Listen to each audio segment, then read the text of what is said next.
Halo teman-teman, kami dari kelompok 6 pengembangan kurikulum dengan anggota Nifa Irawan dan Ira Ainur Rahmah akan menjelaskan apa saja sih macam-macam konsep kurikulum.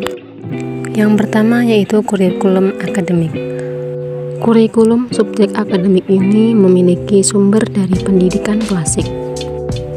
Kurikulum lebih mengutamakan tentang isi dari pendidikan yang dapat diambil dari setiap disiplin ilmu yang ada, sesuai dengan bidangnya masing-masing.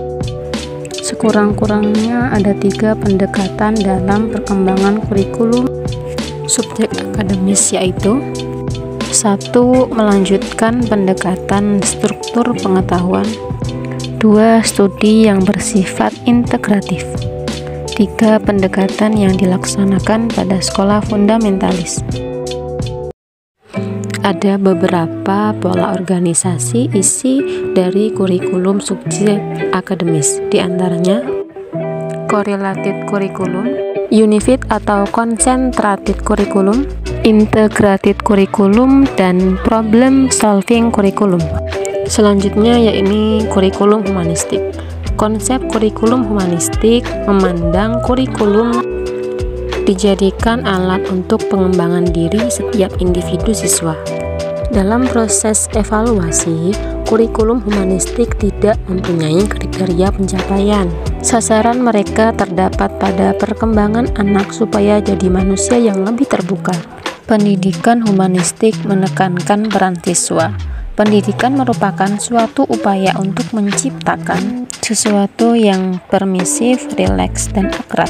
Oleh sebab itu, peran guru yang diharapkan adalah mendengar pandangan realitas peserta didik secara komprehensif, menghormati individu, dan tampil alamiah, otentik, dan tidak dibuat-buat.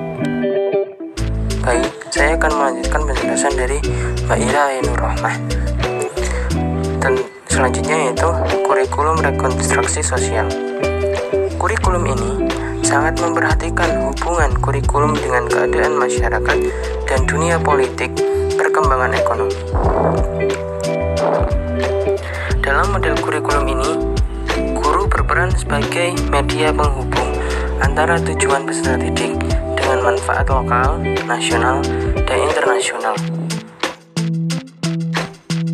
Ada beberapa ciri desain kurikulum ini. A. Asumsi tujuan utamanya adalah menghadapkan para siswa pada tantangan atau hambatan pada manusia. B. Masalah sosial yang mendesak. C. Pola organisasi disusun seperti roda di tengah sebagai proses dipilih suatu masalah yang menjadi tema utama secara pleno. Sedang tujuan dari kurikulum rekonstruksi sosial adalah untuk mengadakan peserta didik pada berbagai masalah yang dihadapi oleh manusia dan kemanusiaan. Kegiatan yang dilakukan dalam ini antara lain pendidikan ekonomi politik. D. Kurikulum teknologi. Sukma Dinata pada tahun 2005 menyatakan bahwa ciri-ciri kurikulum teknologi yaitu tujuan, metode, organisasi, bahan, dan evaluasi. Kurikulum ini adalah kurikulum yang berisi berbagai penggunaan alat media dalam proses pembelajaran, contoh dengan video atau film, pengajaran berprogram, mesin pengajaran, pengajaran dengan modul. Teknologi pendidikan dalam arti teknologi alat lebih menekankan kepada penggunaan alat-alat teknologis yang digunakan untuk menunjang efisiensi dan efektivitas pendidikan. Kurikulum yang berisi rencana-rencana penggunaan berbagai alat dan media dalam proses pembelajarannya. Contoh, model pengajaran tersebut adalah pengajaran dengan bantuan video atau film, pengajaran berprogram, mesin pengajaran, pengajaran modul, pengajaran dengan bantuan komputer, Inti dari kurikulum teknologi adalah keyakinan bahwa materi kurikulum yang akan digunakan oleh peserta didik sebaiknya dapat menghasilkan kompetensi khusus. Terdapat 3 permasalahan yang belum terpecahkan dalam teknologi.